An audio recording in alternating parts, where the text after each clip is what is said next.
chers téléspectateurs, mesdames et messieurs, bonjour et bienvenue sur cette plateforme de la télévision Renaissance. C'est le journal en langue française. Tout de suite, les titres. L'intolérance politique toujours au Burundi. Encore un membre du parti CNL tué par les membres de la milice Imbonerakure à Muyinga. Ce n'est que ça. Les opposants burundais sont aujourd'hui traités de sous-hommes qui méritent d'être matés et éliminés un jour. Dans ce journal, on va suivre également le magazine Au cœur de la société qui va nous parler aujourd'hui des précautions prises par les autorités sanitaires au Burundi afin d'éviter la maladie à virus Ebola dans ce pays. Voici pour le sommaire.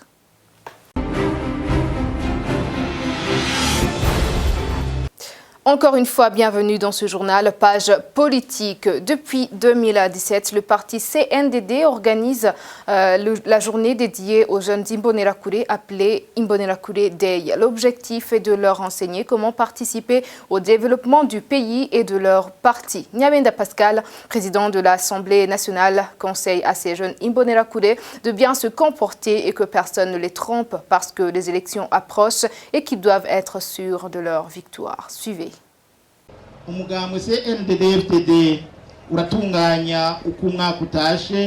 Chaque année, le parti CNDD-FDD organise une réunion assemblée générale avec la jeunesse réunie au sein de la Ligue Imbonerakure dans le cadre de se donner des enseignements, partager le savoir et échanger des idées concernant la vie des jeunes en politique et leur plan d'action de développement. Voir ensemble également le combat de notre parti CNDD-FDD de pousser notre pays vers l'avant pour que le peuple burundais soit stable chez eux. Pour cela, la vision du CNDD-FDD est de soutenir et suivre de près les jeunes Imbonerakure pour qu'ils puissent grandir, sachant discerner le bien et le mal, qui seront bientôt nos successeurs dans les années à venir. Les élections du 2020 approchent. On vous demande de rester vigilants, en veillant sur la paix et la sécurité, éviter les approches par ceux qui ont échoué à s'organiser, voilà par conséquent vous utiliser comme un prétexte. Le CNDD-FDD est sûr de la victoire à 100%. N'accepte jamais toute personne qui tente de vous arracher le bien déjà saisi par votre suaire.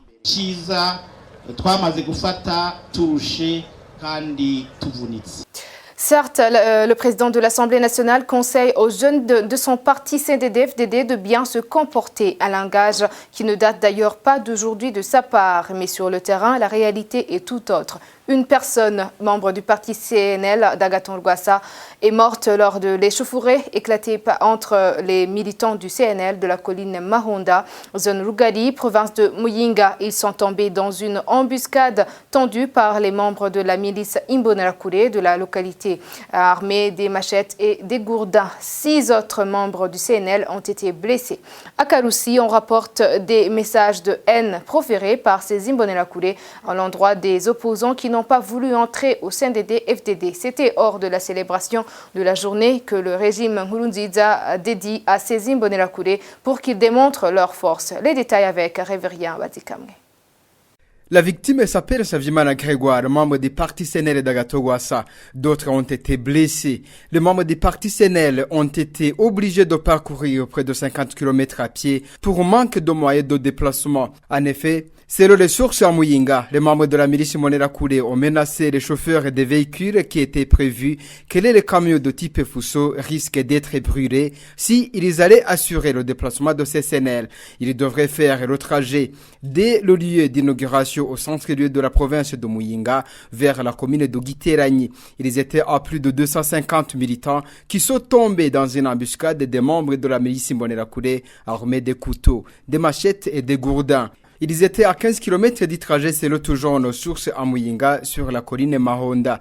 Nos sources nous indiquent que ces membres du CNL auraient voulu rester dans les permanences après avoir vu qu'ils n'ont pas les véhicules pour le déplacement, mais la police de Muyinga les a dispersés, d'où cette mesure de parcourir ce long trajet. Certains d'eux auraient même cherché de rester dans l'un des hôtels de Muyinga, mais les autorités provinciales avaient déjà ordonné qu'aucun de ces membres ne doit rester au centre de la province de Muyinga. Cette violence a suivi les messages de haine qu'avaient lancés les Imbonerakure de la province de Karusi. Il y prévenait que des gens du quartier de Kigwati seront massacrés parce qu'ils n'ont pas voulu adhérer au parti CNDD-FDD. C'était l'heure de la démonstration de force prévue dans toutes les provinces à la journée que le régime Nkurunziza dédie à la milice Imbonerakure.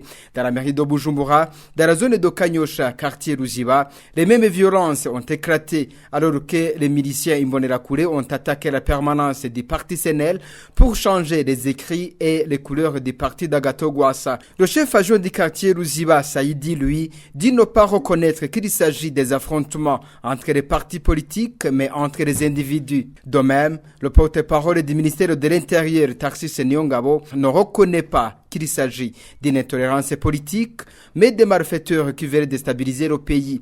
Il appelle au comité mixte de sécurité dont les Imbonerakure font partie de mater ces malfaiteurs.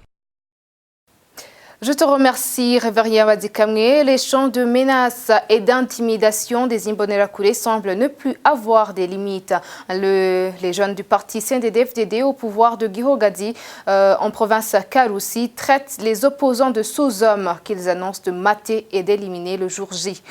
Ils poussent la chanson jusqu'à donner la localisation des futures victimes en parlant des sites de déplacés. Suivez la chanson.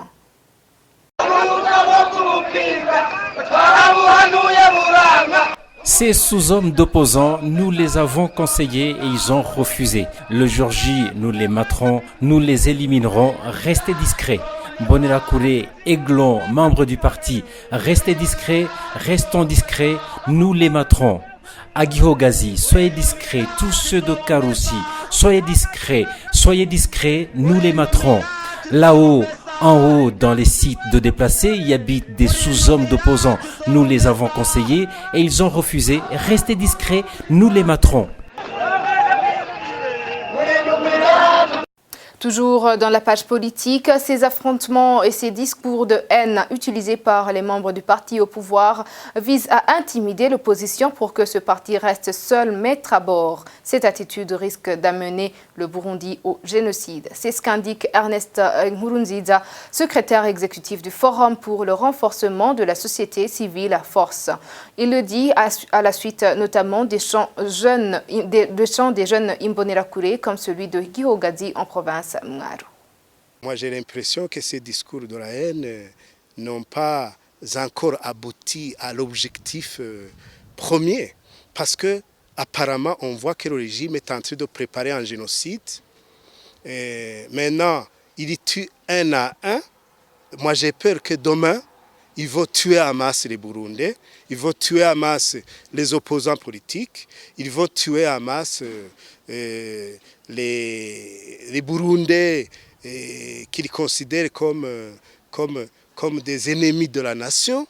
Vous savez que toute personne qui ne pense pas de la même manière, qui n'est pas membre de ce parti au pouvoir, il est considéré comme un ennemi de la nation.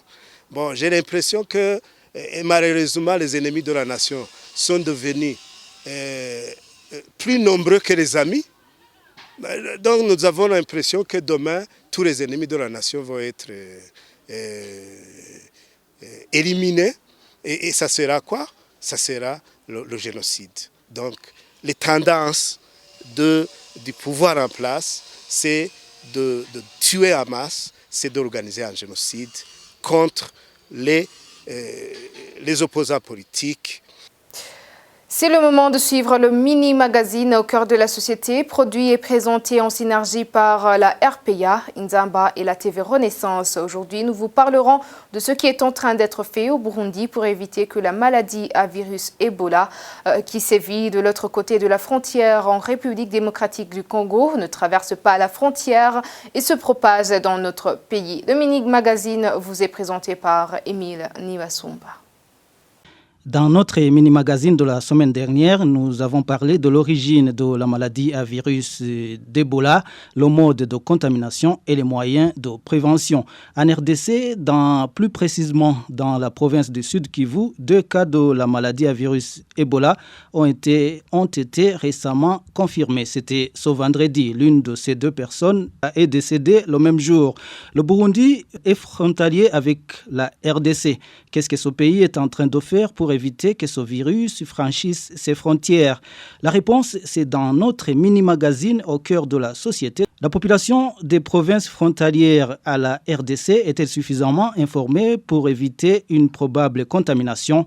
Parfait Mudasigana de la radio Inzamba s'est entretenu avec quelques habitants de ces provinces.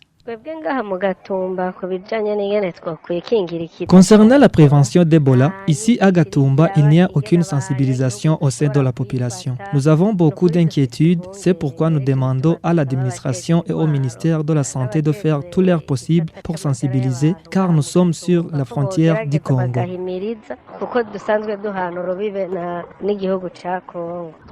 Chez nous, à Rumongue, aucune autorité n'a fait la sensibilisation contre l'Ebola.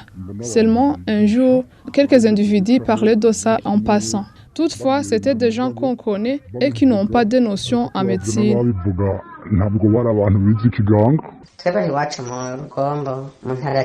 Ici à Rugombo, en province de Chibitoke, je dirais qu'il n'y a pas eu de sensibilisation, sauf seulement un jour, j'ai vu une association qui est passée et s'est rendue au marché. Donc, une personne qui n'était pas présente au marché ce jour-là ne sait rien sur cette maladie. Je dirais même que c'est Dieu qui nous protège encore. Si par hasard, quelqu'un attrape la maladie, il se dirigera tout droit chez le féticheur ou fera recours aux prières au sein des différentes églises.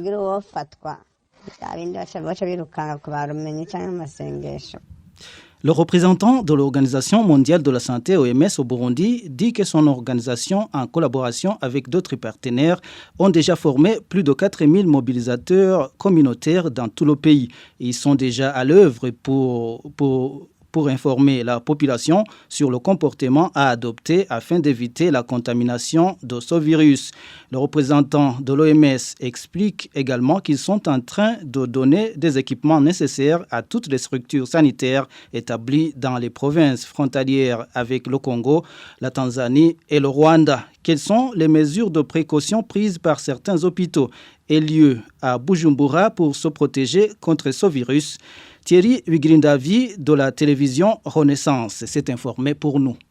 À la porte d'entrée de l'hôpital Wakare de Kamenge, il y a un agent de sécurité chargé de rappeler à toute personne qui souhaite franchir la barrière de devoir se laver les mains avec du savon. Il y a un robinet installé juste devant la porte de ce centre hospitalo-universitaire. Les mêmes mesures de sécurité ont été prises également par l'hôpital Prince-Regent-Charles, l'hôpital CMCK Sizakinindo et l'hôpital militaire de Kamenge. L'hôpital militaire est même parmi ceux qui ont reçu des équipements de protection adaptés. Des équipements que certains soignants doivent porter pour accueillir un patient avec les symptômes de la maladie à virus Ebola. Cependant, la plupart de ces structures sanitaires n'ont pas le thermoflash qu'on utilise pour mesurer la température d'un suspect à distance. 2 salles de conférence, Izakini Indo, King's Conference Center et Royal Palace, obligent aussi tous leurs visiteurs à se laver les mains avant d'entrer. Mais le problème, c'est que celui qui se lave les mains touche sur le robinet pour ouvrir et pour fermer.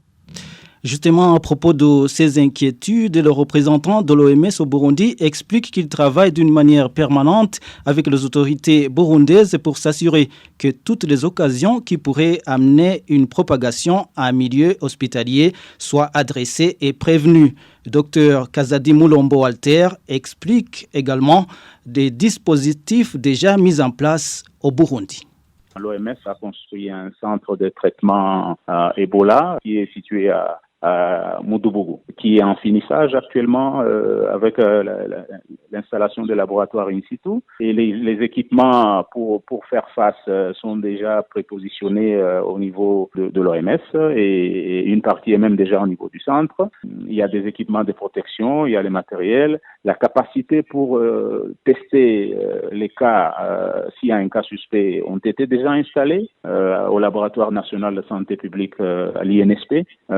Donc on sait, si on a un cas aujourd'hui, on sait dire si c'est Ebola ou si c'est pas Ebola et même si on arrivait à avoir un cas positif, nous avons installé la capacité d'emballer et de transférer les échantillons dangereux au niveau des laboratoires de la région. Nous avons aussi formé une équipe de réponse rapide, c'est une 50aine de personnes, c'est une équipe multidisciplinaire, qui est d'ailleurs cette équipe qui a jusque-là réagi pour investiguer les alertes qu'on a eues au niveau des frontières et jusqu'à les tester, à dire que tiens, c'était pas Ebola. Docteur Kazadi Mulombo Alter, c'est le représentant de l'OMS au Burundi. Depuis ce mardi, une campagne de vaccination contre Ebola du personnel de santé dans les régions à risque a débuté au Burundi. Docteur Kazadi Mulombo Alter nous a expliqué que pour le moment, 4000 doses de vaccins étaient disponibles, mais le représentant de l'OMS au Burundi rappelle que même ceux qui sont vaccinés doivent continuer à adopter les mesures d'hygiène comme d'autres habitants. Et voilà, c'est par ici que nous mettons un point final à ce mini-magazine au cœur de la société. À la présentation, c'était Émile Niwasumba. Au revoir. Eh bien, c'est par ici que prend fin ce journal. Merci de nous avoir suivis. À la prochaine édition.